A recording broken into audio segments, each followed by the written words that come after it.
we were living pretty wild back then. I was probably in so much of a haze that I didn't really think about it too much. I was kind of living day by day. This man has spent decades drifting between chaos and beauty, turning pain into melody and anger into art. He's the heartbeat of Deftones, the voice that makes pain sound beautiful. This is the story of Chino Moreno.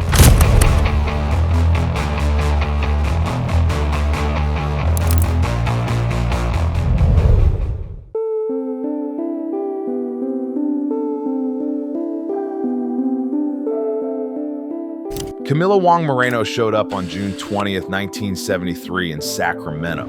A kid with a name no teacher could say right and a face that didn't fit neatly into one box. His friends called him Chino, Spanish for Chinese.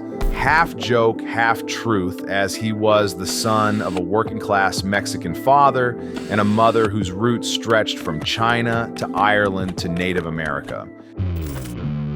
Growing up in suburban California, he didn't look or sound like your stereotypical future rock star. He wasn't shredding guitars or banging on drums. He was breakdancing to hip-hop beats and listening to Duran Duran. The first song that I have the fondest memory of hearing as a child was probably Casey and the Sunshine Band, Shake Your Booty. I actually remember being like a toddler, seriously, maybe 3 years old, and like rocking out to that song, because Casey and the Sunshine Band is so metal. We grew up kind of in a, I guess you'd call it the hood, whatever, and that's all the music we were surrounded by, just beats. At that time, it was the late '80s or mid '80s as a kid, and everybody's cars driving by just bassing and bumping, and rhythm was a big part of what we did. So I guess I figured out I was pretty emo pretty early in my life. Beyond the music and breakdancing, Chino was obsessed with skateboarding. In mid-1980s California, skating wasn't simply a hobby, but a whole subculture of its own. Jigs lives in Huntington Beach, California with his beautiful wife, Cindy. That's how he bonded with Abe Cunningham, another 12-year-old skater who happened to keep a drum kit in his bedroom. I went to Abe's house for the first time. I think we were in 7th, maybe 8th grade. We were in junior high school. And I go to his house after school, a skateboard over there, and I go into his room. He's got a little tiny room. I mean, it's, pretty small, but his drum set takes up his whole room. And it was his dad's drum set. His dad passed away when he was a couple years before that, actually. And he was in a band. He inherited the drum set from him, and his room was just the drum set, and then he had a little tiny mattress on the in the corner where he slept. I don't even know if it was a mattress. I want to say it was just blankets or a sleeping bag, whatever. But he sacrificed his comfort, so it was his room was just his drum set. Skateboarding and music, when we were met in junior high school, and him and I would sit in class literally we had math class together, and we had headphones with we would split old earbuds. The old puppy put one ones. up. We would sit like this, slide the thing down to loosen up one, and listen to records arms together and talk about them, and just In high school, Chino and Abe met Stephen Carpenter, an older skater who played electric guitar and had a garage full of music gear. In that noisy Sacramento garage with skateboards tossed in a corner and Metallica riffs echoing off the walls, Deftones began to form, though at the beginning it was only Chino, Abe, and Carpenter. Abe was a drummer since he was a little kid. Stephen was playing guitar for years. Me, I wanted to play the drums, but I wasn't that good of a drummer. Abe was obviously a better drummer than I was, so I needed to find something to do. I wanted to be a part of something, create something from nothing, and so I sort of taught myself to do what I do, which is, I don't know what it is, but I kind of just figured it out, and didn't really have any expectations to take it where it is today. The trio jammed non-stop, sweating through the Sacramento heat until they sounded halfway decent. So for me, I was introduced to metal really in getting into this band. And Stephen, our guitar player, he's really, he was one of the major writing, forces in the band, obviously, at that point. And so his roots were metal, but I would take little parts of his riff. Say he'd have like a riff, but he'd do something and it'd have some rhythm to it where I could feel like it could bounce and hop, and that's how we'd craft the songs. We'd just make all these little parts, these little rhythmic parts, and mesh them together into songs, and then I started to learn how to sing, and I'd kind of sing, all in and out of them, and And obviously, I mean, around that time, you guys It was a good thing. It was a coming of age. I was pretty young when I started. I was 15. So, I think it was just wanting to be part of something creative with my friends. They went through a few lineup shakeups, kids drifting in and out, chasing other bands and so on, until Chi Cheng walked in with a bass and locked it down. And that's when Deftones really came to life. Well, we're from Sacramento, which is Northern California, but it's close to like the Bay Area, San Francisco. So a lot of what was going on in the Bay Area, Oakland, and Berkeley, just that whole area, we were influenced by, which bands like at the time, obviously Metallica is from there, but like Faith No More, for instance. There was a lot of like funk influence, from there too, which to us was kind of, our early roots, I think, musically come from a lot of different places, but one of the things that really is like rhythm-driven, music, as far as like we always looked at making riffs or whatever we're making that had like you could nod your head to it, had beat, pulse to it, and that's from listening, I think, like to early rap music and whatever. Why was it exciting? In the beginning, Deftones played anywhere they could. Small bars, empty clubs, and plenty of shows where no one got it. Thing is, the California scene back then was built almost entirely on hard rock and punk, but this band didn't fit either. They didn't decide to be different to look cool, they were different by default. They genuinely loved a broad range of music, and it bled through in their sound. This made them oddballs in the Sacramento scene, but it would soon become their strength. I kind of just stopped going to school. I was a senior, quote unquote senior. But we started playing shows actually, and we started taking little trips from Sacramento to like Oakland and San Francisco and just like the outskirts of town and playing shows. So we'd get back from playing shows like 3 a.m, and then I would just like end up staying over at Chi's house, and then I'd wake up in the morning and be like, I'm not going to school today. My parents were actually going through divorce at that time too, so it was like I kind of slipped through the cracks a little bit. Where like in a way it was kind of, I guess I got lucky in a way because I got just dive deep into music. By the early 90s, Deftones scraped together a demo and finally started turning heads outside Sacramento. Then came the twist no one could have scripted. Madonna, the queen of 80s pop, decided she liked them. She just co-founded Maverick Records, and her team caught wind of the noise these kids were making. So they flew the band down to LA for a little test drive. Picture it, a sweaty rehearsal room and 4 kids from Sacramento giving it everything they've got while Madonna's team stares them down. And then, boom, the door opens and here's Madonna herself. She shakes their hands, says she's in, and just like that, the deal's on the table. And I didn't even know she was there. I went to go sit in my A&R's office. The guy who signed us, his name's Guy. And I was sitting talking to him and like staring at face to face with him. The door's behind me and the door opens and he starts talking to her. I just hear a female voice and I look over and I look up and it's her. And then he's like, oh, this is our new artist, blah, blah, blah. And I was just freaking out because as the 10-year-old in myself was just like, oh my God. And so in 1994, Deftones signed with her label. The irony was perfect, a metal band championed by the world's biggest pop star.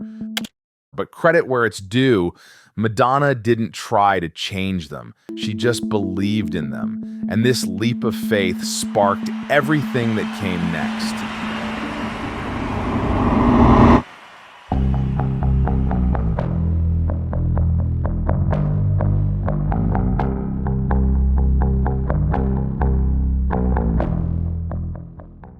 In 1995, Deftones dropped their debut, Adrenaline, on Maverick Records, and the name couldn't have been more accurate.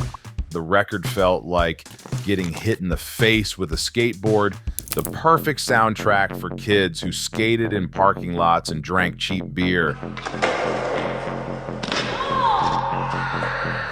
Mostly always angry, you know, or like our last record, our first record, Adrenaline, is more of an angry record.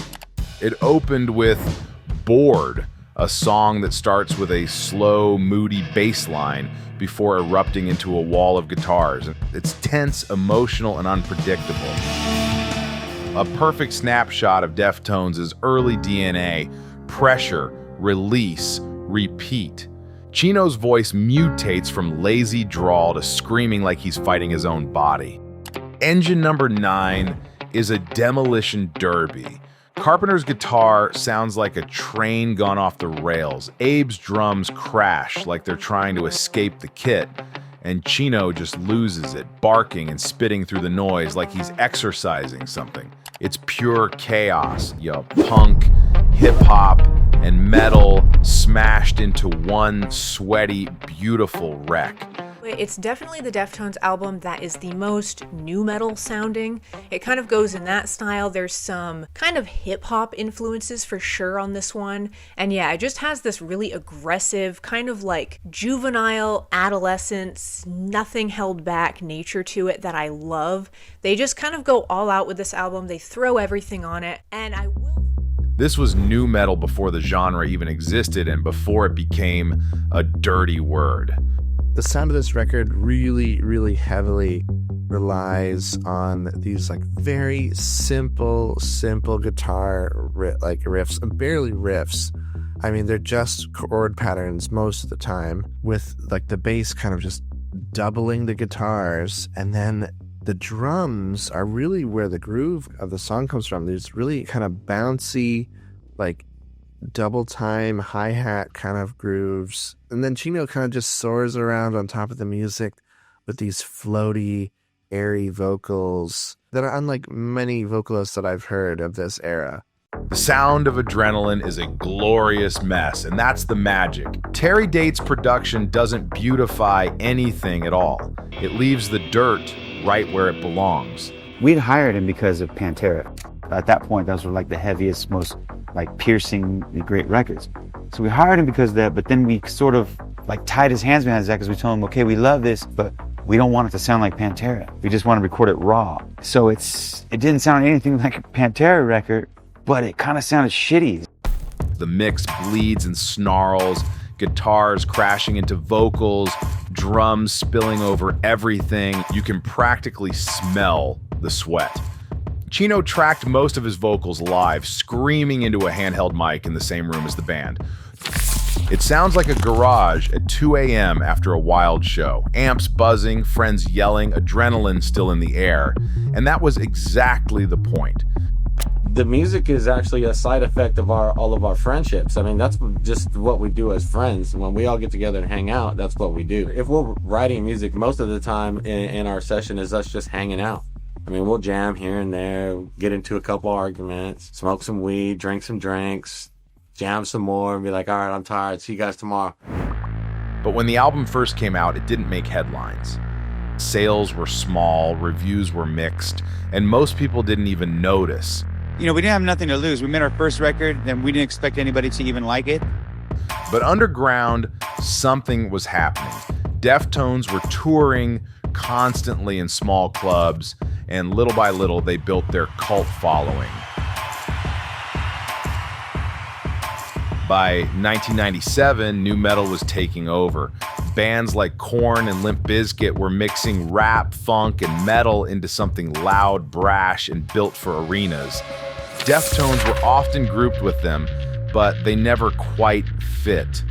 A lot of the press wanted us to, you know, obviously they put us in the category, and our first instinct was just to kind of push it away, you know, because to me it was like when they called it nu metal, for one, I was like, well, if it's new, you're putting the word new in it, it's going to be old, like, you know, in a couple years, and then again, it's hard for us to get you know, you look at these other bands, and you know, there's some great bands in that I guess in that movement or whatever it was, but each to each was his own, you know what I mean? I always felt like we were our own kind of thing, and we weren't put together under any kind of preconceived thoughts of what we were going to be. We just are who we are. So I wanted to be Deftones. I didn't want to be, you know, a part of all this other thing. You know what I mean? So. Their music had the down-tuned guitars and hip-hop flavor, sure, but they also had a subtle and very unique sense of depth. Their second album, Around the Fur, proved it. It was heavier, darker, and way more emotional than most of what was out there. That's my favorite record. We were at in the prime of our lives. I think I was 22, 23 tops. The mindset for us was just like, we made our first record, which was successful, way more successful than I thought it would be. But the fact that we got a chance to make a second record on a major label, I felt like, wow, if everybody liked that, we're gonna make something that's just like way beyond that. And I feel like we did that with that record. We stretched our influences, everything. It just like stretched out from that point. First question that pops up is, why the title Around the Fur? Well, I was thinking of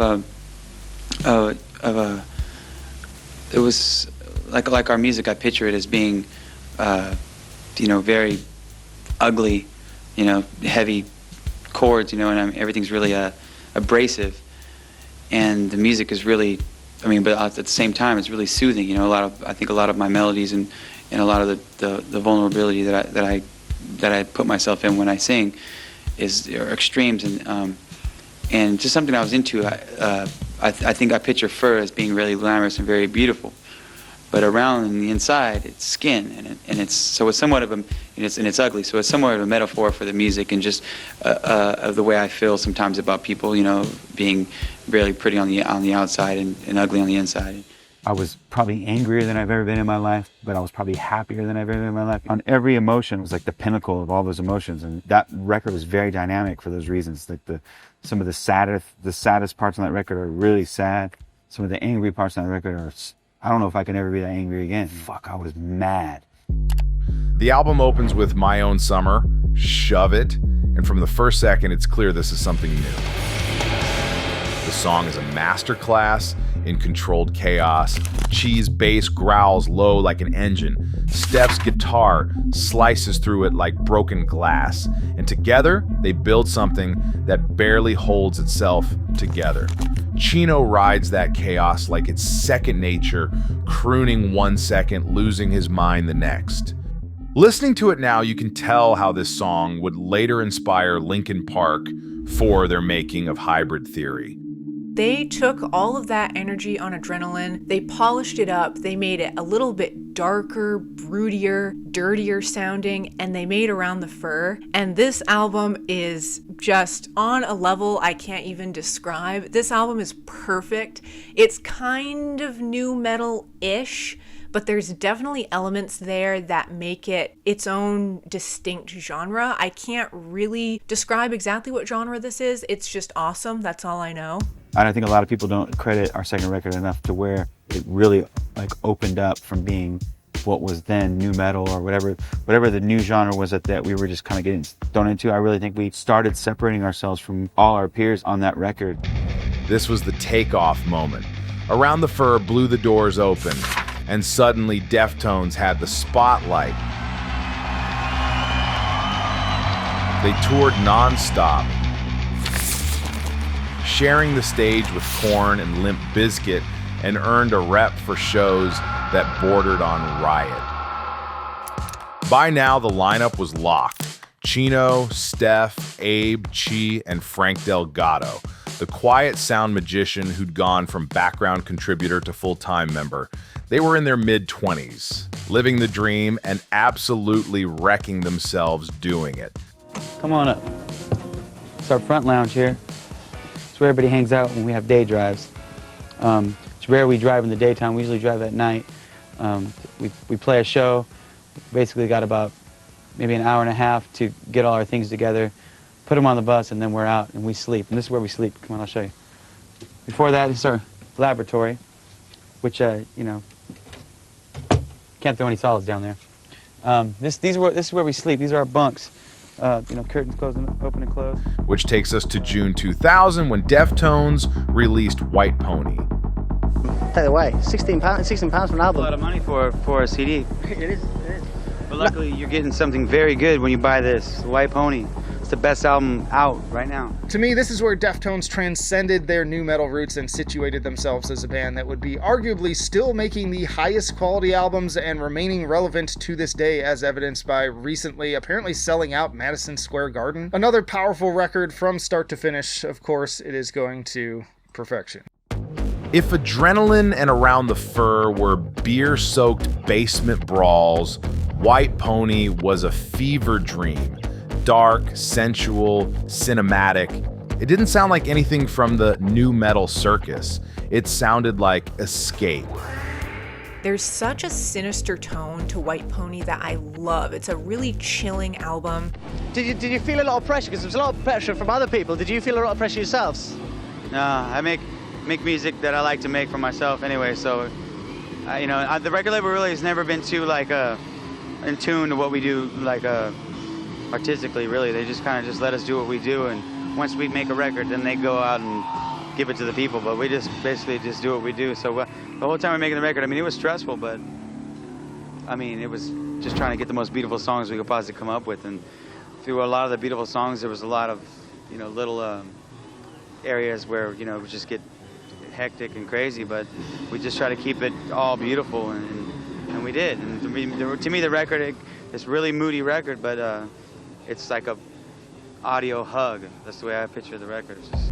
White Pony felt revolutionary from the first listen. It moved seamlessly between extremes, the explosive rage of Elite, which earned them a Grammy for Best Metal Performance, and the shimmering melancholy of Digital Bath and Change in the House of Flies.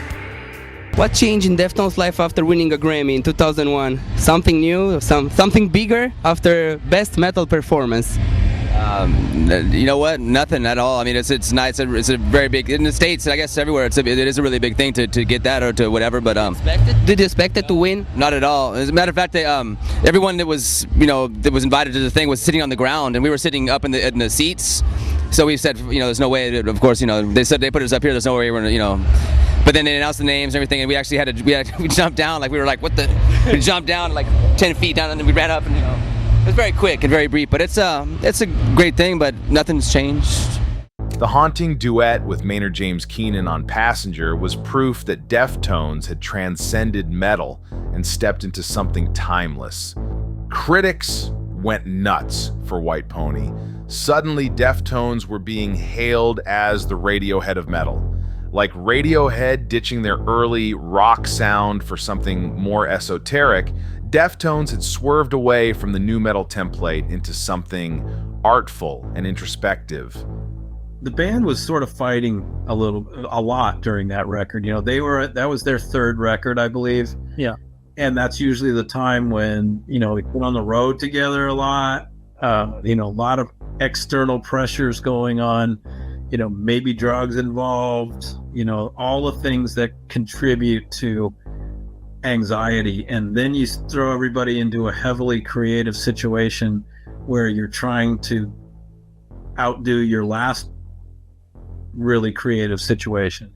Anyway, there was a lot of arguing, but with those guys, it's like brothers arguing. It would get elevated and heated, but they would always hug afterwards. So behind the scenes, though, the White Pony era had a darker underbelly.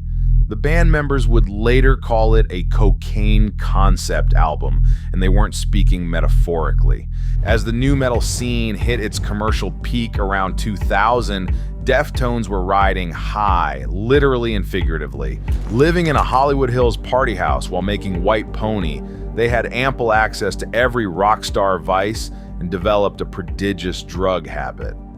Who's got mushrooms? Who's got fucking... Hey, we got mushrooms. Anybody? Let me get one. This one. Come on, man. A stem. Can I get a cap? One fucking cap? There you go. You got some Nobody? Oakleys. How about some ecstasy? This is a big ecstasy fucking crowd, right? Come on. You guys been given the keys to Sacramento. Yeah. What are you going to do with that? Snort some drugs off it. Cocaine became the fuel that kept the creativity going until it started to derail everything. In classic rock and roll fashion, the highs of White Pony would be followed by a crash.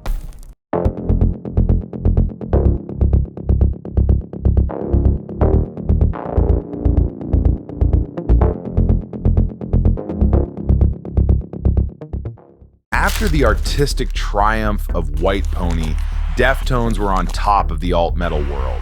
But success can be a hell of a drug, and in their case, literally so. By the time they got around to recording their self-titled fourth album in 2003, a brooding, heavy affair, the band was dragging some serious baggage.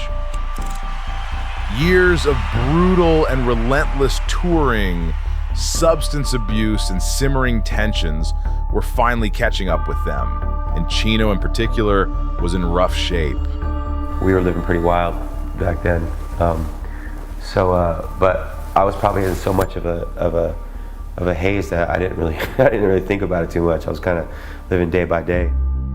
He'd become addicted not just to coke, but eventually graduated to a speed habit once coke no longer did the trick. I mean, not that I didn't make good music, like, you know, being altered here and there, but and a lot of great music has been made that way, or with being influenced by mind-altering substance, whatever. But the fact that, you know, you go through your whole life, because I was pretty much since high school, I've been, you know, like I was telling you earlier, just drinking beers and whatever. I never made music, you know, without that. Chino's weight gain became a visible sign of what was happening behind closed doors: exhaustion, excess, and the creeping effects of drugs and alcohol abuse. I'm a person who likes beer a lot, probably a little too much. Interpersonally, the band was at a breaking point. This new album had some killer songs, the sweeping single Minerva for one. But the process of making it was strained. Still, they pushed through that album and tour by inertia. And the real crisis hit during the making of their fifth album, Saturday Night Wrist, released in October 2006. By then, communication among the band members had basically collapsed. It kind of started out, I'd say, during the making of that Saturday Night Wrist record, and you know, that was a very tedious process, a very long process. There wasn't a whole lot of communication, I think, going on between us. So it just took a long time to record that record. I mean, we did it in pieces, and you know, like one person would record a part. You know, a couple weeks later, someone would come in and record their part on it, and just the way the record was made. I mean, actually, I'm very pleased that that record came out as good as it did, considering the way that it was put together and the, you know, the live communication that we had. But there are plenty of rumors on the internet that Deftones would break up. Was it true? Kind of. Almost, yeah. But, you know, I mean, like you said, it's just... How close you were for breaking up? About... On top of that, Chino's drug problems were causing not just weight gain, but also issues with his once impeccable voice. Years of screaming incorrectly, plus late-night partying, had inflamed his vocal cords. And at one point, he even suffered partially paralyzed vocal cords and had to cancel some shows. I paralyzed one of my vocal cords. And you know, they go to the doctor, they put the camera up your nose and your throat, and they show, it's like, they have you hit these notes. And I was just watching my vocal cord on the screen, just not move. Yeah, not move at all. So there's a chance that, you know, I could not sing again, whatever. Yeah, what goes through your mind when, I mean, because that's how you make your living, doing that. Yeah. What went through your mind at that point? It's kind of like a wake-up call, like, oh, I better start, you know, taking care of myself, you know. Chino would go missing during recording sessions, literally vanishing to work on a side project in the middle of making the album. That side project was Team Sleep, an experimental dream pop / trip hop group that Chino had been noodling with on and off since the White Pony days. It's just a project I've been working on for a few years now. A lot of my friends that I grew up with, you know, we've all been friends along with Deftones. They all know, everybody knows each other. And when I'm not working on Deftones stuff, which is rare because I'm usually always either on tour or in the studio, but the spare time that I do have, I spend it making music, and these are my other friends that I make music with when I'm not making music with Deftones. In retrospect, it's easy to see why he fled to it. Team Sleep's music was mellow, electronic, and drenched in chill vibes, kinda on the opposite spectrum of the pressure and conflict he was feeling with Deftones. It was like a trial separation in a bad marriage. Okay, what took so long, the recording of the new album? I know what everybody's saying, so... Yeah. I don't know. I think we were unhappy with the way it started out. You know what I mean? The way it started out fine, then towards the middle of it, the record process, it just wasn't really coming together the way we wanted it to, or it just wasn't that inspiring, I think. So for me personally, I kind of just needed to step away from it for a little while, and I think that's when I went and did a Team Sleep thing, and I took a little break from it, and I think just took a break from the band in general, and kind of came back with the thought that we all had to kind of talk to each other and realize if we really wanted to make this something special. It's always been something special for us before, and if it started to become not fun, then why do it? You know what I mean? So I think we had just wanted to see everybody's I think a break from it. You know what I mean? Did us really well. You know what I mean? We've been touring pretty much 10 years straight. And so to have a little time where we just kind of step away from the whole thing and then look at it in a different light. Although the album limped to completion, when it finally dropped, it actually received decent reviews and featured some fan favorite tracks like Hole in the Earth or Cherry Waves. But behind the music, Chino was a wreck. He had married Celeste Schroeder in 1994, when the band was still playing small clubs in Sacramento. Together they had 2 children, but as success grew, so did the distance. Long tours, addiction, and the strain of fame slowly eroded what they'd built. And by 2006, the marriage had ended. That pain seeped into tracks like Anniversary of an Uninteresting Event and Cherry Waves. The sound of a man realizing that the cost of the ride might have been everything he loved. Truth is, the rock and roll lifestyle wasn't kind to his relationships. Chino doesn't air a lot of personal laundry publicly, but it's easy to imagine the toll that endless touring and drug abuse took on his family life. By 2007, the band members were barely speaking, and the band's future was murky. The turning point came in an awful, unexpected way, a real tragedy that served as a shocking wake-up call.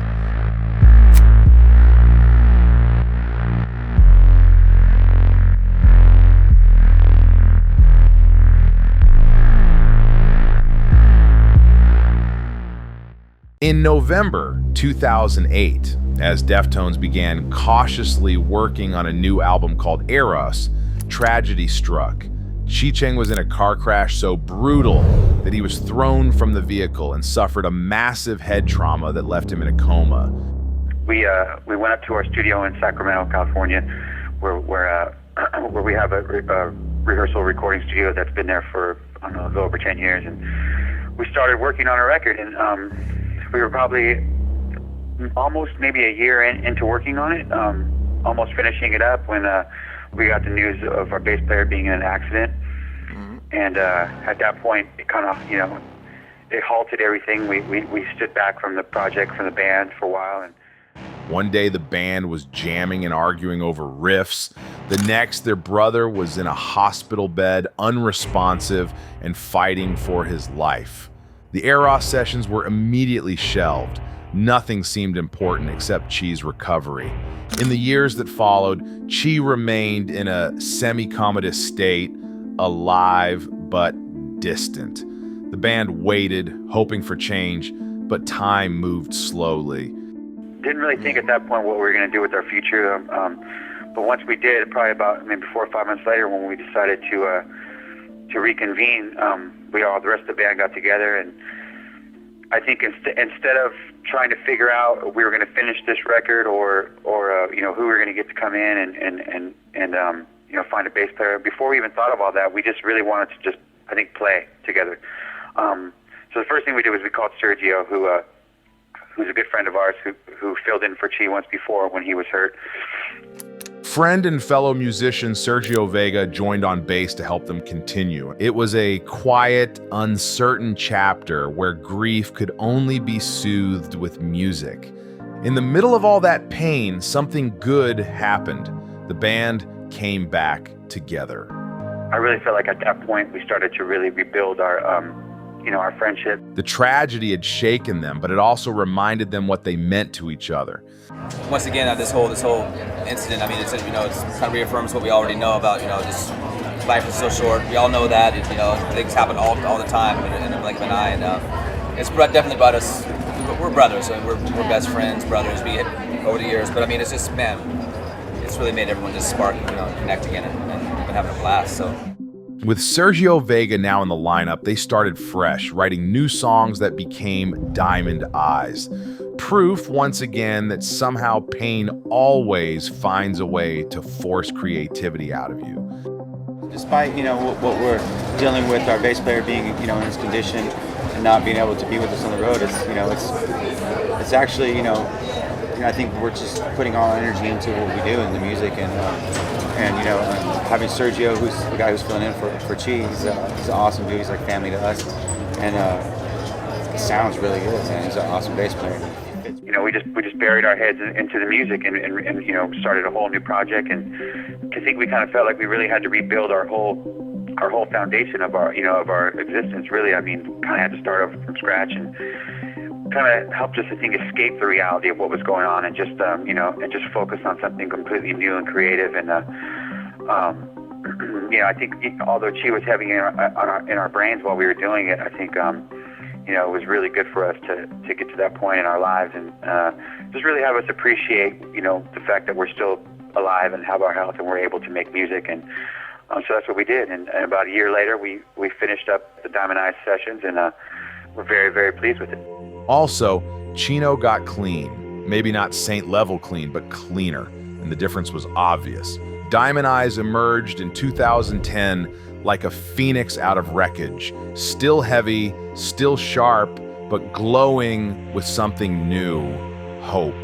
We really had a blast making that record. We over the years, it's pretty well documented that, records for us, making of the records just, got pretty tedious, and that's old news at this point. But I mean, we with Diamond Eyes, we really just we adopted a new way of doing it, and we just really became efficient, and we were able to just pop things out. Not even rushing them, but we just working well, and communication was back. All these good factors that are important in the recipe when you're trying to be creative. The title track and Rocket Skates had that early swagger again, the sound of a band remembering how to feel alive. And then there's Sex Tape, a shimmering, romantic drift miles away from the macho metal garbage that some rock stars regurgitate to look cool. So Chino was finally in control of his addictions, Diamond Eyes signaled renewal, and the rejuvenated Deftones didn't slow down. When we were done writing the songs for Diamond Eyes, we were like, man, I really can't wait to make the next one. We had to go out and tour on that for a year and a half. So we did that and came back and took a month off, and went right. We were so excited just to have that newfound that love of and efficiency. It was good stuff. The band dropped Koi no Yokan in 2012, an album that further cemented their second life.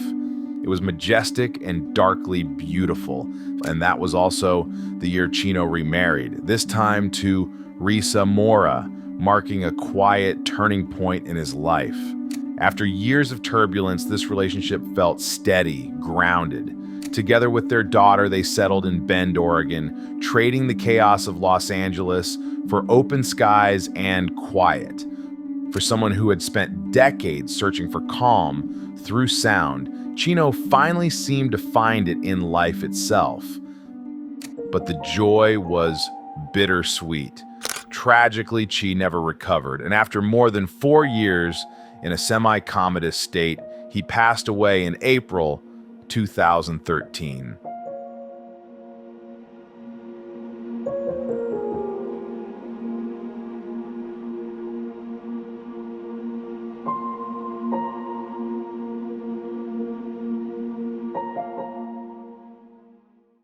What is the status of Deftones now, then?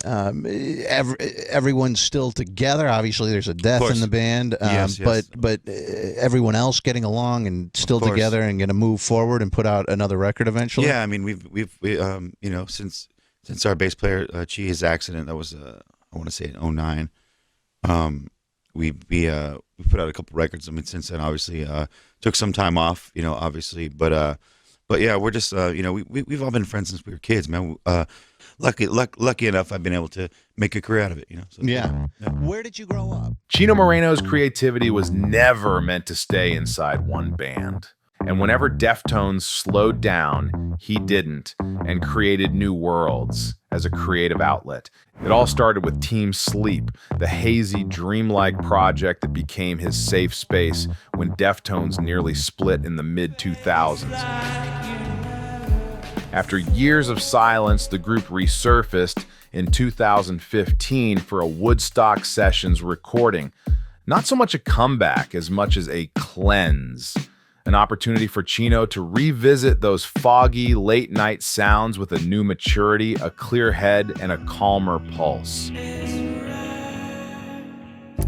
We should also note that in 2011, he was diving into darker waters with another side project called Crosses, alongside guitarist Sean Lopez and bassist Chuck Doom. It was Chino in full dark synth mode, pulsing electronics, moody beats, and a sensual goth energy straight out of an 80s fever dream.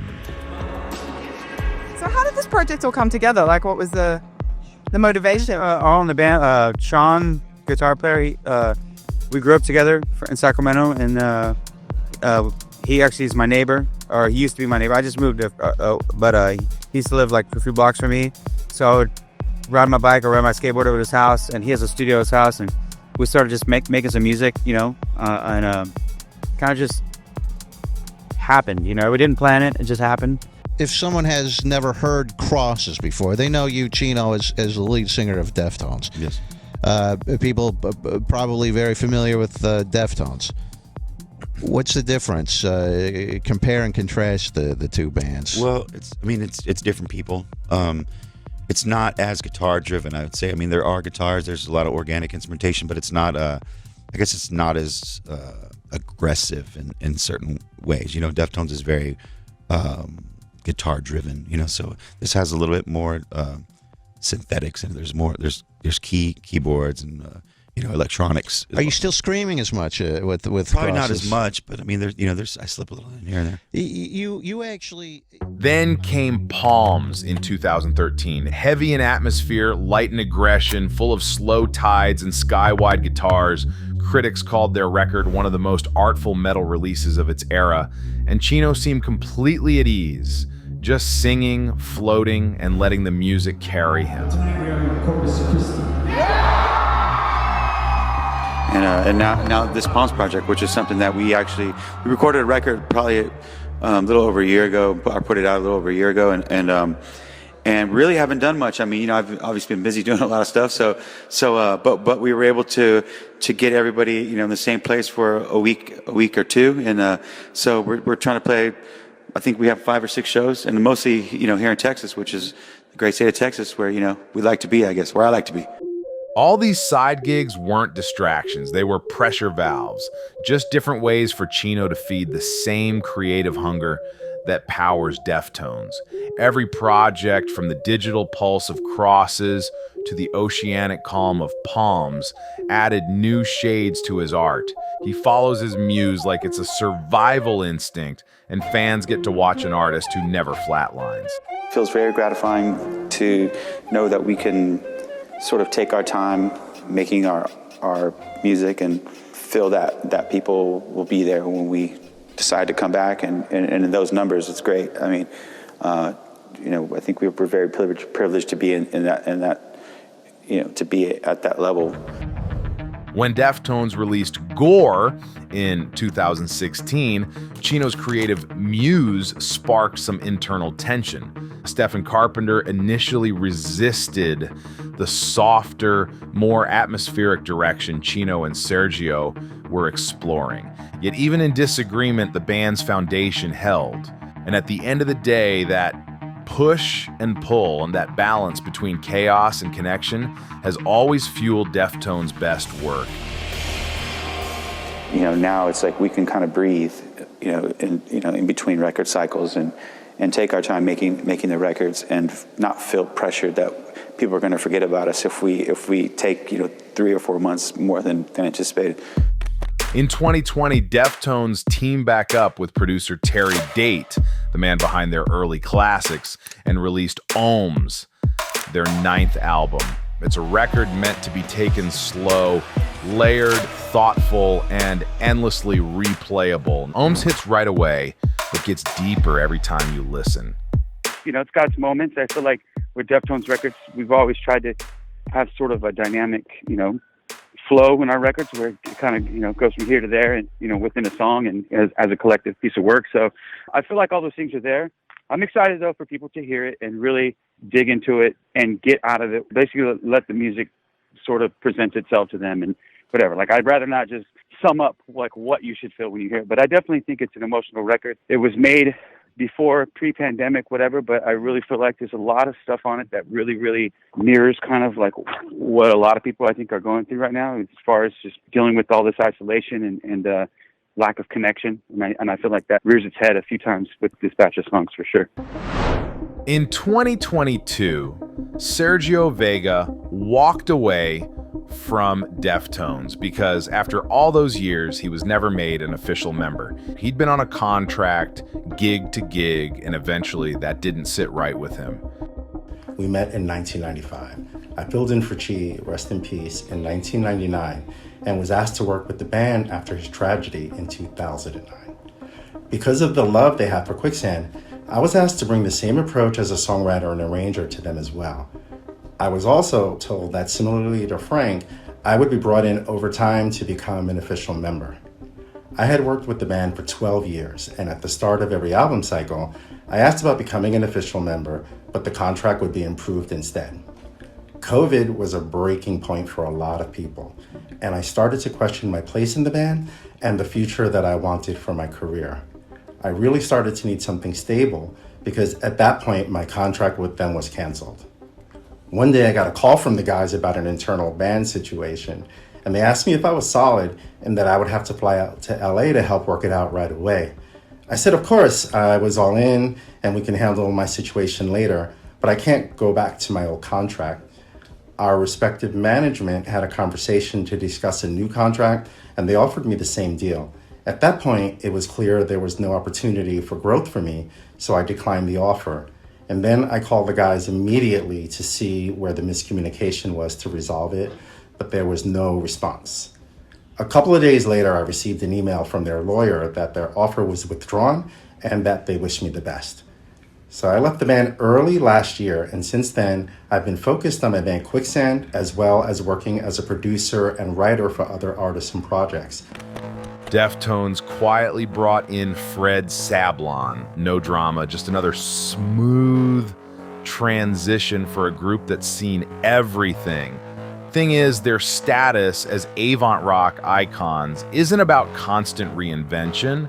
It's about endurance, patience, and authenticity.